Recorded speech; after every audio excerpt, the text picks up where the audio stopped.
তারেক রহমান সাহেবের সঙ্গে বাংলাদেশ সরকারের উপদেষ্টা প্রফেসর ডক্টর মোহাম্মদ ইউনূসের বৈঠক জাতিকে মনোবল দিয়েছে, সাহস দিয়েছে, দেশের মানুষ খুশি হয়েছে।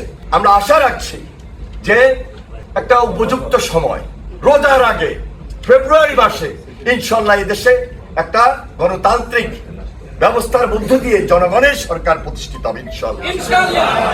যারা আজকে বলছেন পিআর পদ্ধতিতে তারা নির্বাচনটা দেখতে চান, এটার ভিতরে অনেক ষড়যন্ত্র লুকিয়ে আছে।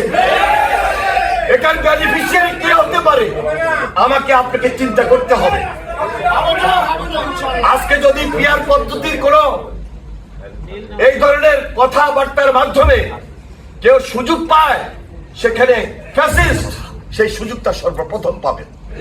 এই সুযোগ বাংলাদেশের মানুষ দিতে চায় না, দিবে না। এখন যে কোনো ব্র্যান্ডের পুরাতন এসি বদলে নতুন ওয়ালটন এসিতে উপভোগ করুন 25% ছাড়। কারণ তাদের রক্তচক্ষুকে উপেক্ষা করে, তাদের অত্যাচার, নির্যাতন, গুম, খুন সবকিছুকে মোকাবেলা করে 17 বছর আমরা আন্দোলন করেছি, সংগ্রাম করেছি।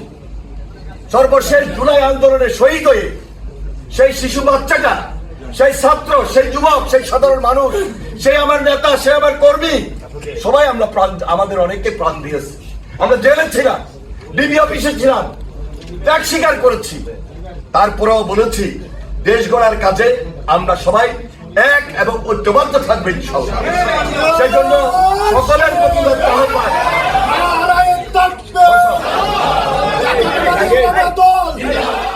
আমাদের শুধু একটি আহ্বান সকল রাজনৈতিক দলের প্রতি। আমরা একটা টার্গেটে নেমেছি, একটা উদ্দেশ্য নিয়ে আন্দোলন করেছিলাম। সে লক্ষ্যে যেতে হবে, সেই লক্ষ্যে বসতে হবে। প্রতিযোগিতা থাকবে, প্রতিহিংসা থাকার কোনো সুযোগ নাই। মতভেদ থাকবে, কিন্তু বৃহত্তর স্বার্থে ক্ষুদ্র মতভেদকে উপেক্ষা করে বৃহৎ লক্ষ্যে পৌঁছার জন্য ফ্যাসিস্টের বিরুদ্ধে পার্মানেন্টলি এক এবং ঐক্যবদ্ধ হয়ে আমাদেরকে এই দেশটা গড়ে তুলতে হবে।